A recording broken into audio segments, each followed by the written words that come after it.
नमस्कार दोस्तों, आपका स्वागत है हमारे चैनल धर्म संसद लाइव टीवी पर। जैसा कि आप लोग जानते हैं कि अभी हम लोग प्रयागराज महाकुंभ में हैं।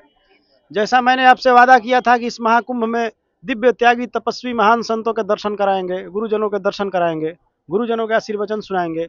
इस कड़ी में हम गुरु जी को आपके साथ लाइव कर रहे हैं। आप भावपूर्ण दर्शन करिएगा। गुरु जी महादेव।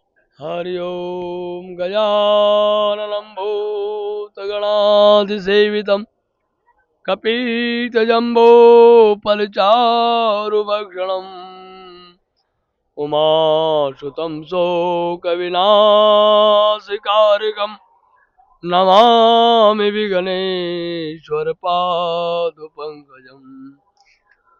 गुरुर्ब्रह्मा गुरुर्विष्णु गुरुर्देवो महेश्वर गुरुर्साक्षात् परब्रह्म तस्मै श्री गुरुवे नमः।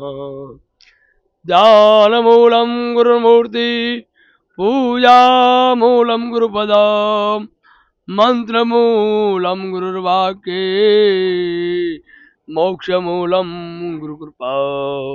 गुरु जी, जैसे कि वृंदावन में नाम जप की प्रधानता है और काशी में हम गुरु जी से मिले, बोले कि ध्यान करो, ध्यान का बिना ज्ञान नहीं होगा। तो क्या करना चाहिए गुरु जी, नाम जप या ध्यान? जपत जपत नाम भवतार उतारा। तो भगवान भगवान ये कह रहे कि ध्यान योग भी करना जरूरी है और भजन भी करना जरूरी है। योगा से एकाग्र शांति संतुष्टि ये प्राप्त होती है। माला सुमरन करने से आप योग को साथ नहीं कर सकते हैं। तो माला में और योगा में दोनों अंतर है। गुरु जी, गृहस्थों के जीवन में जितना भोग विलास की वस्तुएं बढ़ती जा रही हैं, मन उतना अशांत होते जा रहा है। तो शांति के कारण क्या है? खान पीन का साधन इनका गड़बड़ है कि प्रातः काल है, ब्रह्म मुहूर्त में कोई उठता नहीं। ब्रह्म मुहूर्त में उठे तो उनको ज्ञान हो कि प्रातः काल उठता है, माता पिता के चरण छूता है, गुरुजन के चरण छूता है, उसको ज्ञान होता है, उसकी बुद्धि स्थिर होती है, संतुष्ट होती है, शांति मिलती है। फिर भगवान के मंदिर में घंटी बजाने कभी जाते नहीं। तो आज क्या है कि बच्चे, आजकल के बच्चे क्या है, बिस्तर पे माता पिता से चाय पानी भोजन मांग लेते हैं। तो ये अधिकार नहीं है कि माता पिता, जिनके माता पिता ऐसे हैं उनको भी यही समझाते हैं कि अपने बच्चे को अनुकूल में रखो, उनको अनुशासन में रखो, उनको मर्यादा का पाठ पढ़ाओ, उनको इस संसार में कैसे विचरण करना है। यहाँ जहाँ की रही भावना जैसी प्रभु मूरत देखी तंतेसी, कि यहाँ भाव सबके समभाव होना चाहिए, सब में प्रीति होना चाहिए, सब जीवों में प्रीति होना चाहिए। संसार जगत भौतिक भौतिक ज्ञानों में फंसा है। रात भर मोबाइल देखता है और रात दिन में 9 बजे उठता है, कोई 12 बजे उठ रहा है, तो उसको मिलेगा क्या? प्रातः काल उठने से, सूर्य नारायण नमस्कार करने से हमको बुद्धि शुद्धि अष्ट सिद्धियां नौ निधियां सब मिलती है। सूर्य नारायण आंखों की ज्योति को तेज देता है, इसे रोम रोम में प्रकाशित करता है। जब वो 12 बजे उठेगा तो उसको क्या प्रकाशित होगा, 9 बजे उठेगा तो क्या प्रकाशित होगा? तो बहुत तापमान, तो उसके अंदर क्या रहेगा? अहंकार। सतो रजो तमो, 3 गुणों से ये सृष्टि चलती है। 5 तत्व 3 गुणों से सृष्टि चलती है, वही हमारे शरीर का तत्व है। 5 तत्व 3 गुणों से ही हमारा शरीर चलता है। तो प्रातः काल उठ के और भजन करने से, भगवान का ध्यान करने से या सूर्य नारायण नमस्कार करने से हमको आत्मज्ञान के तत्व मिलेगा। मध्य काल में करने से भोग वासना, खाना पीना व्यसन, और आखिरी जो साय काल में जो अगर भजन करने से हमको तीनों प्रवृत्ति की कारणा के कारण उसमें शोक नहीं होना चाहिए।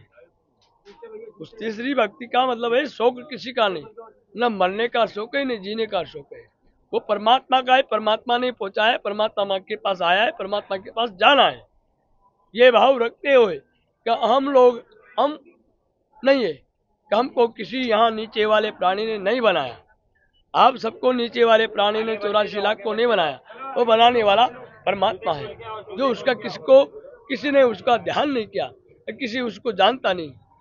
सब कहते हैं ये ऐसा स्वरूप है, पर लेकिन नहीं, वो कैसा स्वरूप है, वो तो भगवान परमात्मा आध्यात्म वो शक्ति सूर्य नारायण बताते हैं कि हमारा जो दिनचर्या के भगवान कौन है, सूर्य और चंद्र को जो दिन में प्रकाशित करता है, रात में चंद्रमा के शीतल से सबको संतुष्ट रखता है। गुरुजी, गृहस्थों के जीवन में देखा जाए तो जितना सुख सुविधा बढ़ रहा है, मन अशांत हो रहा है।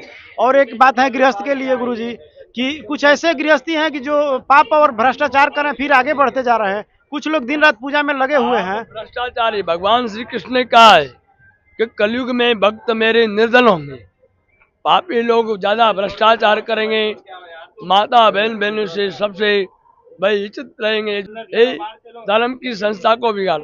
आज मुगल शासन में मुगलों को 5 बार मंदिर जा रहे हैं, अपने लोग एक दिन भी वहां समय पे मंदिर नहीं पहुंच पाते हैं। तो यही कारण है कि ये अपने लोग बिछड़े हुए हैं। गुरुजी, आज की नौजवान पीढ़ी कहती है कि हमको धर्म से क्या मतलब है, धर्म से विमुख होते जा रही है, तो उनके लिए क्या संदेश दीजिए?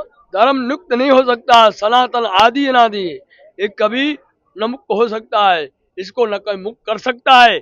जो करने वाला आएगा वो जल के भस्म हो जाएगा। जब जब हो धर्म की हानि, तब तब बड़े असुर अभिमानी, तब तब भगवान महा अवतार लेता है। जब जब यहाँ धर्म की हानि होती है सनातन के ऊपर, जब जब भगवान को यहाँ अवतार लेना होता है। पर्वत है, उसमें हजारों गुफाएं, हजारों की संख्या में आप जैसे दिव्य साधु रहते हैं, तो उन लोगों के पास मोबाइल और डिजिटल साधन नहीं रहते, कैसे मालूम चलता है कि कुंभ लग गया और सभी लोग आध्यात्मिक का ही तो रहे, जो हम लोग क्या है उपासना करते हैं, आठों चक्रों को चेतन करते हैं, इसी के द्वारा योग ध्यान से सूर्य नारायण का दर्शन करके उससे हम चक्षुओं को दिव्य बनाते हैं। उसके कारण सबको देखते हैं। हमारे पास आप बैठे हैं, पर आपके पास मोबाइल, हम सबकी खोपड़ी जान रहे हैं, कौन किस भाव से आया, क्या चाहता है क्या नहीं। पार्वती पते हर हर महा